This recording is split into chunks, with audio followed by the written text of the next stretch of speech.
Welcome to the Geek Geek podcast where silence is golden. I'm Void and I'm here with my co-host Beej.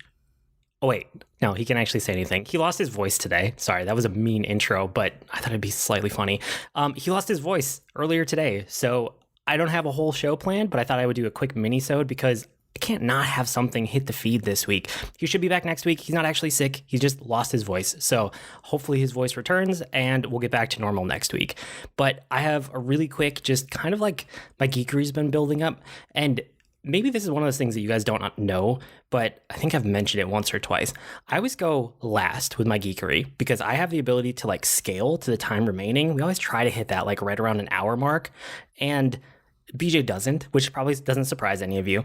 But because of that, sometimes what happens is I have things that are evergreen in my geekery, and they'll just sit there, and they'll just sit there for week after week. And sometimes they'll like sit there for a couple months. So I kind of have a backlog that's been forming. So it's probably not a bad week to kind of clear that out and just talk through some of the things that I've been doing and give you guys a little mini geekery episode. And then we'll be back next week. So that's probably enough preamble. Let's get into it. My top geekery for this week that I absolutely have to mention is this podcast that I found. It's called 13 Minutes to the Moon, and it's by BBC. And I think it's the BBC World Service doing the podcast, but it's amazing. It's not surprisingly about the moon landing, and you get to dive into all these aspects of the Apollo program and the moon landing, but it's the aspects that you don't normally get to dive into because I feel like most of us have absorbed our space knowledge from like videos and like documentaries. Like a lot of it comes from documentaries, and when you have a documentary, you need something visual to go along with it. When you're in podcast form, you don't. You can just listen and it can be interesting even if there's not a visual component that would be interesting. So I'm learning things that I never knew about the Apollo program, even though I've watched a ton of space documentaries and I've read about it, but I haven't read as much as I probably should have, but it's really cool. So just as an example, like there's a whole episode about mission control, and you always think about mission control as this place that you probably have a good mental image of because it's been in movies and TVs and stuff. And it's just like a set of people that are in charge of the mission. But really, when you think about it, every one of those people is an individual person, and we don't really think about them beyond maybe like the flight director. Like you probably recognize them because you've seen Apollo 13, right? And that's kind of the extent of it. So they have an episode that just dives into mission control and kind of like narrows down the scope to like, look at this person for a little bit, look at that person for a little bit. And the intricacies of what's going on during a mission and all of the things that those guys individually have like running through their head, and all of the communication loops that they're all on. Because when they have their headsets on, they're really listening to like 3, 4, maybe 6 different communication loops between different groups of people at any given time. And they need to filter that through this like mental process of everything they know about the systems that they're in charge of, and then know when to step in or when to comment or when to react. And they always have to be ready to give a go or no go when it comes to their part of the mission and the systems that they're in charge of.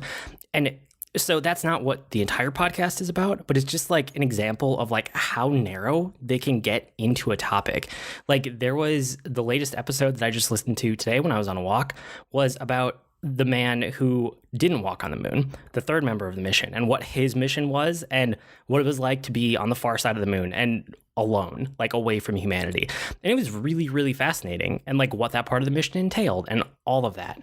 So It's cool. I can't recommend it enough if you're interested in space at all. It's called 13 Minutes to the Moon. It's actively coming out. There's about 6 of them out right now, and I don't know how many there are going to be in total, but I can give it my full recommendation as a really good podcast.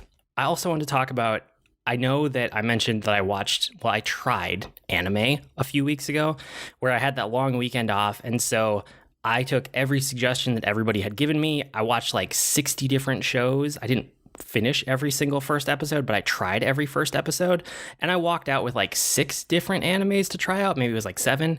And I said I would get back to some of them. The only one that I really watched all the way through right away was Restaurant to Another World, because that one just kind of captured me. I like that one a lot. So I had some time, and we're kind of in this lull before games are coming out for the year. Not for the year, but for the season, for the spring, summer, before we get into like the big fall releases. We're just in that lull that happens every year.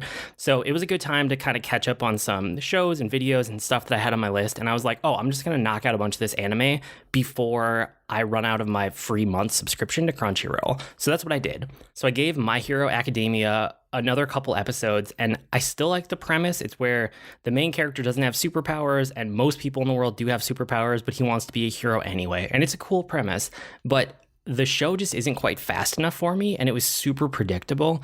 So I felt like every 2 episodes should have been condensed down to about 1 episode. Like, they were going at half the pace that I wanted it to move at.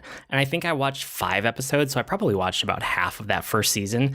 And I was just like, okay, pick up the pace, which when I hit that point, I know I'm just done with it. So I stepped away from that one. I went back and I tried One Punch Man again, and the whole show is satire, which I think I realized in the first episode of it, but I really got a feel for that the more I watched. So I watched probably 3 or 4 of those episodes.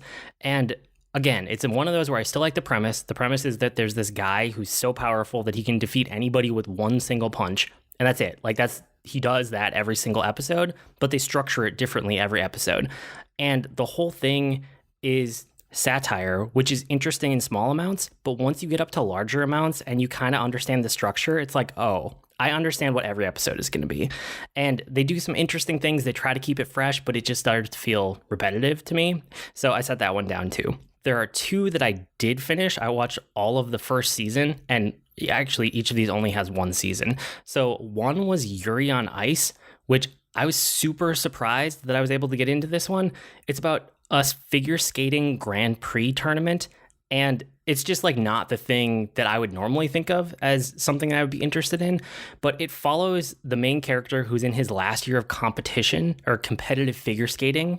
And it's like the season is upcoming, like it's not there yet. And he's thinking about, like, does he want to go back for another season? Is he going to retire? Either way, this is probably going to be his last year doing it. And he gets an unexpected coach, and then the whole season is kind of about his relationship with that coach and the other figure skating competitors, and it's like surprisingly good. And the thing that grabbed me about it was the characters. There's a lot of interesting relationship stuff going on between characters, and getting to know the characters and the various like figure skaters and the competitors and stuff was super interesting to me. Sometimes the routines and like the thought process behind the figure skating routines was interesting enough, but that there are episodes that are more devoted to that, where it's like a competition episode and you get to see like everyone's routine. And those were the ones where I was like, okay, I'm going to get out my phone and kind of do some other stuff at the same time. The ones where it was characters interacting with other characters, those were, I was like all in full. It was a little bit of a mixed bag, but I liked it enough that I watched the whole season. It was like, 13. I think 13 is pretty standard for an anime season, and it was good. So I would recommend it if you're interested in relationships and kind of weird settings, because it's not at all a typical setting. I would not recommend it with kids. There are some things in here that are not extremely sexual, but just kind of like they're riding the line for sure. So it's questionable, but as an adult, like it was totally fine. And it doesn't go like hard R or hard M or anything like that. But again, just like if you watch anime with your kids or cartoons or whatever, this is one that's probably like, I don't know, you'd have to judge based on your own kids. And then the last one that I watched was definitely don't watch around kids, because it's like super violent in places, but it's like spurts of violent in the midst of episodes where it would be totally fine to watch with a kid. It's just kind of random, which is one of the things. The show isn't random, but the ones that are like violent or have adult themes are interspersed with ones that like would be totally fine to watch with a kid. That one is Kino's Journey. And I think I talked about the premise of this one. Kino is a character who travels around the world, and she's just a traveler. And she has this talking motorcycle that it's just a motorcycle. It doesn't have like a mouth to talk or anything. It just talks. Don't ask questions. It's anime. And Kino travels around the world to all of these different like walled in areas that are called countries. So it's not countries in the way that we would think of them, but they're called countries in this universe or on this world. And it's really interesting because every country has something unique about it. So each episode kind of dives into either one or multiple countries. They usually last for either a full episode, which is like, 23 minutes, or like half an episode. So 12 minutes, somewhere in there. And it's just kind of an anthology series, which is, I'm realizing that maybe I just really like short story collections and anthologies and stuff. I mean, Restaurant to Another World caught my attention, and that was definitely in this vein of short stories. Kino's Journey is the same thing. It's like every episode or every half episode, I get a new story in a new setting. And sometimes it's like recurring characters that are also travelers come up, but most of it is based around Kino. And just to give an example of one of the countries and like how they put a twist on it. So there's this country and they enter it, and I'm going to give slight spoilers because it's interesting. Kino goes into the country, and the main thing about the country that's different is that you can't get in trouble for murder. So people can kill other people. And you think that they're going to go in and it's going to be this like lawless town, everyone's killing each other, whatever. But it's not. It's like perfectly pleasant. Everyone gets along really well. There's no violence that you can see at all. But people have like weapons just in case. And so you know something weird is going on underneath. And in the end, what happens is somebody else comes to the city or to the country. And this is where the light spoilers are, but very light. So they come because they heard that you can murder people, and it's somebody who just wants to kill a bunch of people. And as soon as everybody else in the country realizes that that guy is like crazy and just came there to kill people, they all just use their power of like murder to kill him, to get rid of him, because they want to have a nice, peaceful society. And that's the twist, right? It's almost like a Twilight Zone twist where the whole episode you're like, I don't know what's going to happen. Something's happening behind the scenes here. And then in the end, you realize that they hold on to this power because they want to keep it peaceful and they don't want anybody to die. And so it's like that, right? It's these adult themes like killing and murder, again, not for kids, but in a way that's not super violent. And there's always an interesting twist, and it's not like grotesque or over the top or any of that kind of thing. So yeah, I don't know. Again, I just liked that every episode was different, and sometimes you get like 2 stories per episode. And if there was another season of Kino's Journey, I would absolutely watch it. Okay, done with anime. I'm kind of caught up. I don't know if I'm going to watch any more for a while. I went through most of the ones I wanted to see. Onto games. So games I've been playing. There's this game, it's a mobile game, and you guys know I go through phases of like, I'll pick up a ton of mobile games and then I'll quickly get rid of them. So there's one that's been kind of sticky. I feel like I'm maybe approaching the end with it, but I've been playing it off and on for a month and a half, maybe almost 2 months. It's called Rumble Stars, and it's like mobile soccer, but cartoony with these like cartoon animals, and it's goofy, but it's like fun goofy. The way it plays is kind of like Clash Royale or like one of those games where you each are on one side of a combat field and you like send waves of your own guys against them.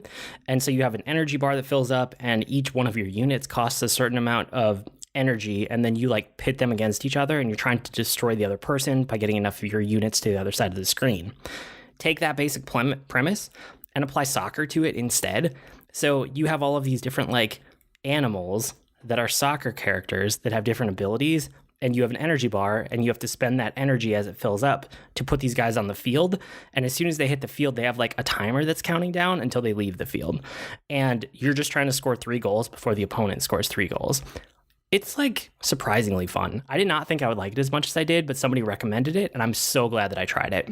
It is way better than it has any right to be. It should not be as fun as it is.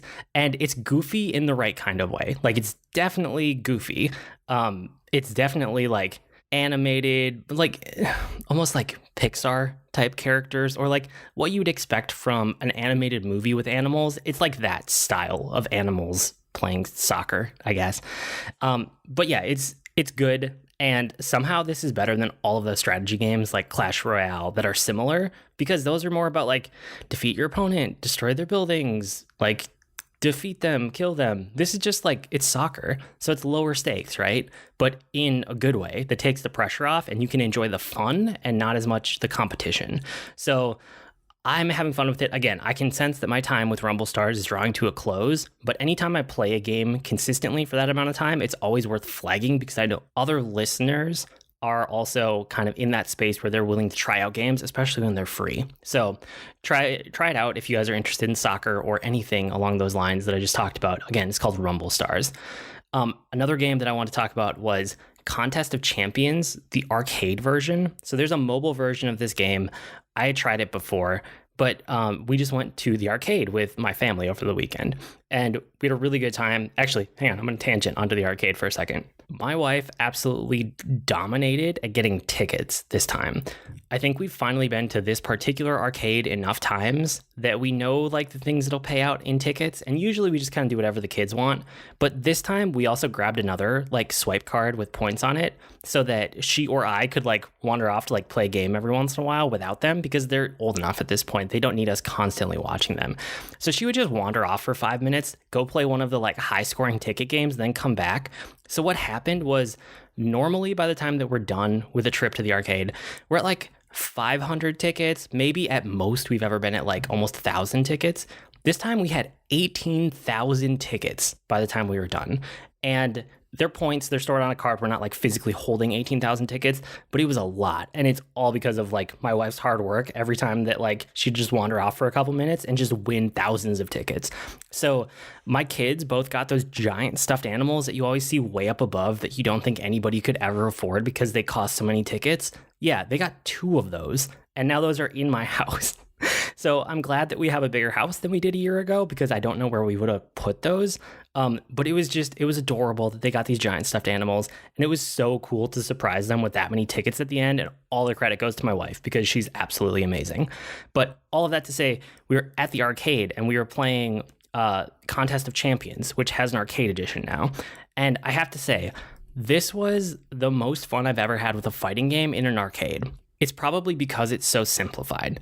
Like, I've never really enjoyed Street Fighter, Mortal Kombat, or any of those type of games in the arcade because the button inputs are so complex. And if you're going to do a game like that, it's just so much better at home where you can like learn all the button inputs and that kind of thing. Like, it just doesn't feel like the right fit for an arcade where games are meant to be just picked up and played.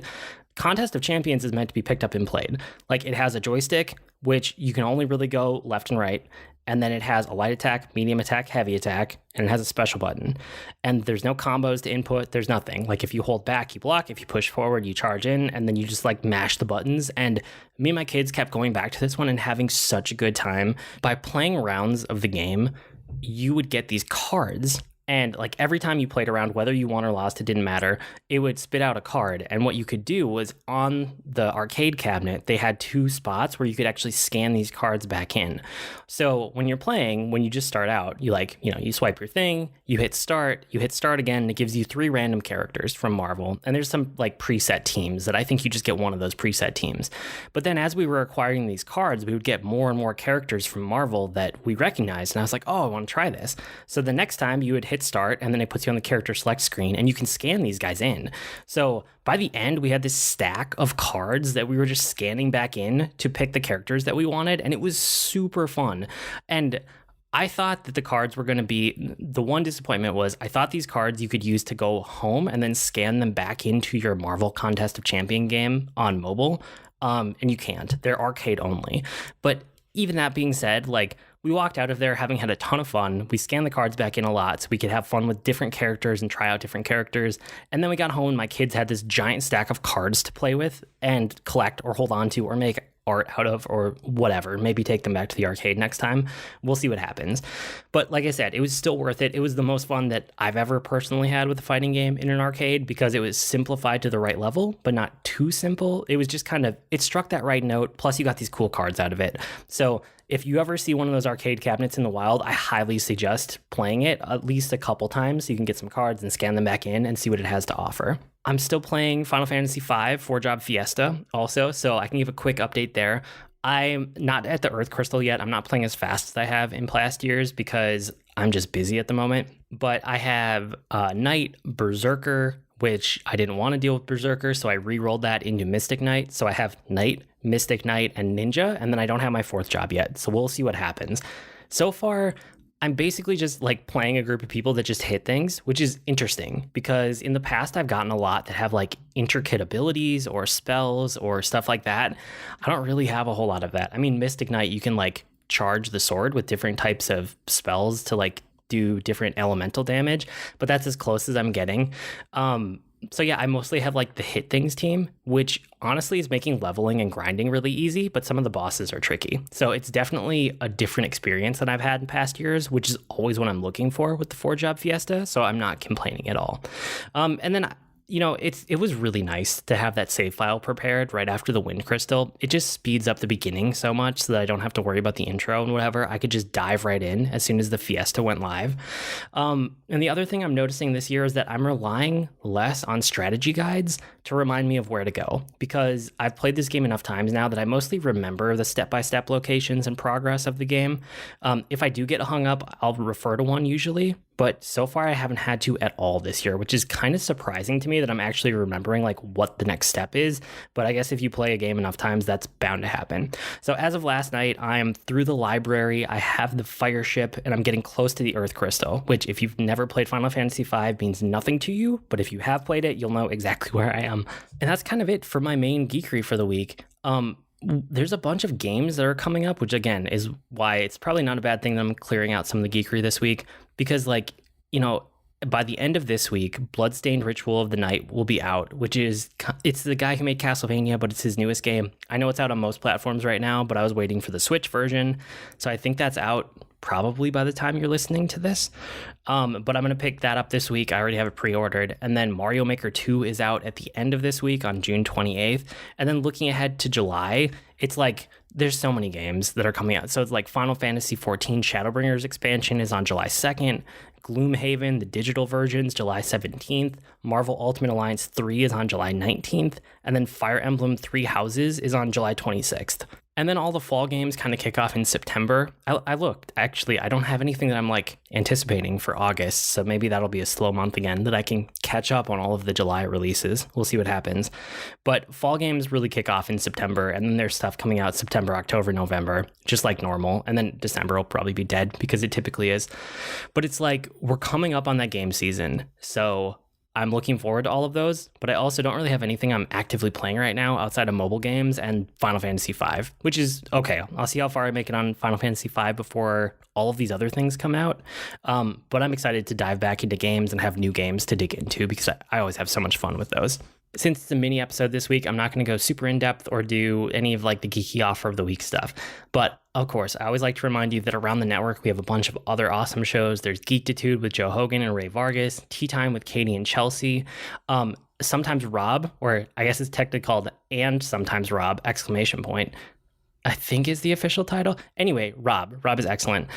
He had an episode come out where he talked about Captain Marvel with his wife. That was out in the last week. So if you aren't subscribed to that feed, you should, because those episodes come out randomly. There's like no schedule at all.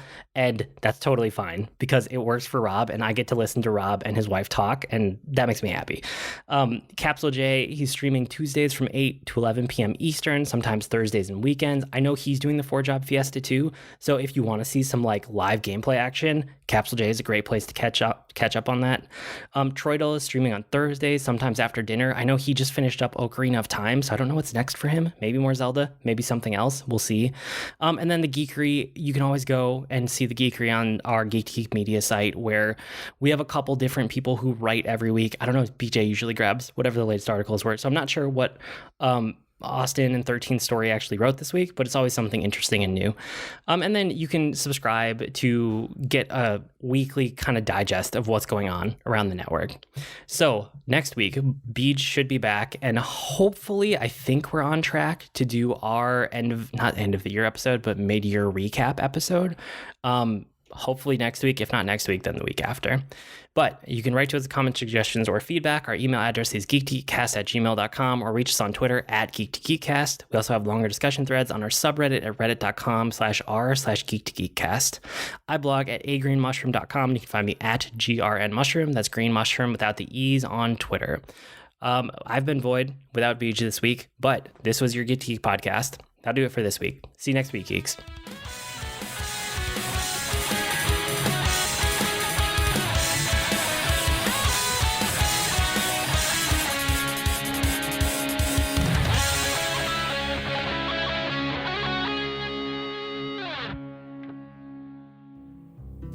Hey geeks, this is Capsule J.